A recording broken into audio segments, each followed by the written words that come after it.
Other countries coming to the table, 70 plus, lining up to make deals with this president. So I'm incredibly happy to see this thing play out. I understand the anxiety. I trust the process. I trust this president. And I think that we're off to the races. Brian, do you trust this president? I don't think that I trust the president any more than most of the country trust the president on the economy right now. The reality is that this is an economic calamity that he has ushered in, and he's done it unilaterally and voluntarily. If we actually do descend into a full-blown recession, which most people, most economists are predicting that we will right now, it'll be the first time that it's done at the hands of an American president as an error, a completely unforced error. The reality is that the stock market is tanking. All of our indexes are in correction territory. If a Democratic president did this, Tommy would be apoplectic at the ruin that has been ushered in. And the only time there was some momentary reprieve in the stock market is when Donald Trump himself caved on his own policy.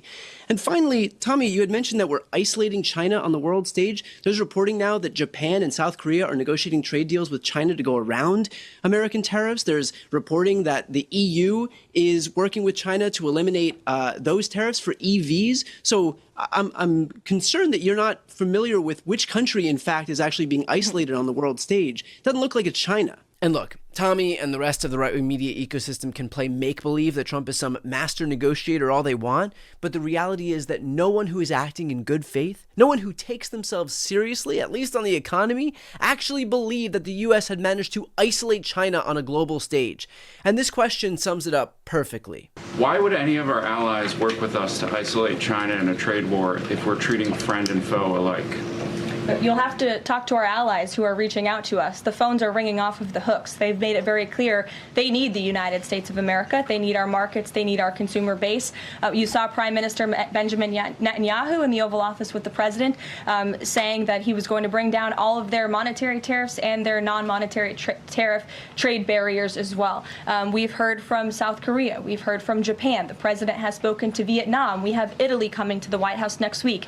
There's a reason for that, Sean, and it's because they need the United States of America and our business model and our markets to survive, and the president is using that leverage to our advantage. Of course we didn't isolate China, because isolating China would mean that the rest of the world was in our corner.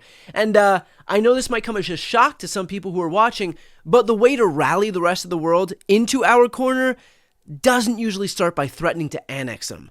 And if you're wondering why our allies are no longer standing with us, and certainly aren't sprinting to the negotiating table, it is because they hate Donald Trump, and they have good reason to hate Donald Trump. When he's not threatening to invade them, he is waging trade wars against them. The notion that this is how you get people to the table betrays a fundamental misunderstanding of the entire world at the hands of a guy who thinks that he is the emperor, when in reality, the emperor has no clothes. In fact, that's not all that Donald Trump caved on. After spending weeks attacking the Fed chair, Jerome Powell, who I might remind you, Trump himself appointed in 2017 with posts like this, there can be a slowing of the economy unless Mr. Too Late, a major loser, lowers interest rates now. Europe has already lowered 7 times. Powell has always been too late, except when it came to the election period when he lowered in order to help sleepy Joe Biden, later Kamala, get elected. How did that work out? Wow, Mr. Too Late, a major loser, pretty tough talk for Trump, and yet suddenly, this was Trump's new stance. The press runs away with things. No, I have no intention of firing him. I would like to see him be a little more active in terms of his idea to lower interest rates. This is a perfect time to lower interest rates. If he doesn't, is it the end? No, it's not. But it would be good timing. It could have taken place earlier.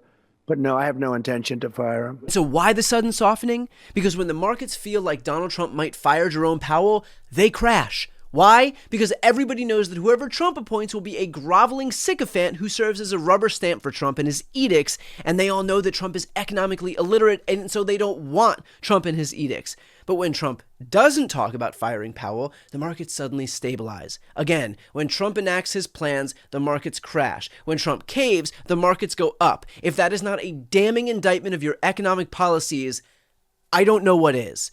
But hey, Donald Trump doesn't want you to leave thinking that it's all bad or that he's caved on everything.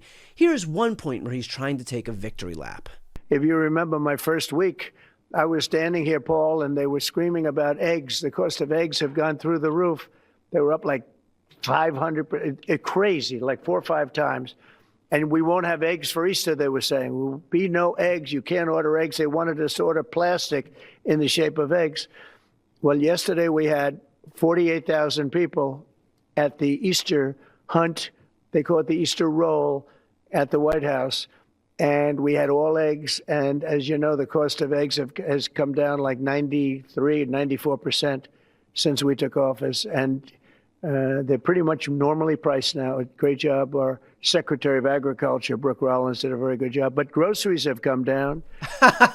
Good news, everybody. You might have lost 20% of your entire retirement savings, but you'll save $2 on eggs. See? Turn those frowns upside down. You're basically whole at this point. I mean, what's next? Milk is down 11 cents? Honestly, to what do we owe our great fortune? Oh, and this probably is a bad time to also mention that even that isn't true. According to the AP, U.S. egg prices increase to record high. So even his dogshit concession prize of cheap eggs in exchange for a recession didn't pan out, considering even the eggs are too expensive. And look, we have been here before. We go round and round and round where Donald Trump makes threats expecting one result, which of course never comes to pass. The other side waits him out while our markets crash, and eventually Donald Trump caves like he always caves, every single time. And yet, far from going back to where we were before, I want to be crystal clear about something here. There is collateral damage along the way, stuff that we cannot fix. Even if our tariffs revert exactly to where they were before he took office, remember that during this whole clusterfuck, other countries find new trading partners, and they don't relinquish all of those trading partners just because the tariffs revert back. When Trump was in office the first time, his trade war sent our trading partners to countries like Brazil, as you can see from these charts here. Look at the ways in which Brazil's industries skyrocketed. In other words, Donald Trump's bad policies created an opening for other countries, which of course capitalized, and we never recovered. He is quite literally creating opportunities for other countries to steal industries away from America because he is so bad at what he does. And the same thing is happening again, right now. Already, countries are looking to Brazil for soybeans, they're looking to Australia for beef, and so much more. So lest you think that we'll just bounce back, we won't. At this point, the pain that Donald Trump is inflicting will last. So when the dust settles, I hope everybody is willing to ask Trump one simple question. Was it worth it? Because we will have gained nothing, but we'll have lost a whole lot.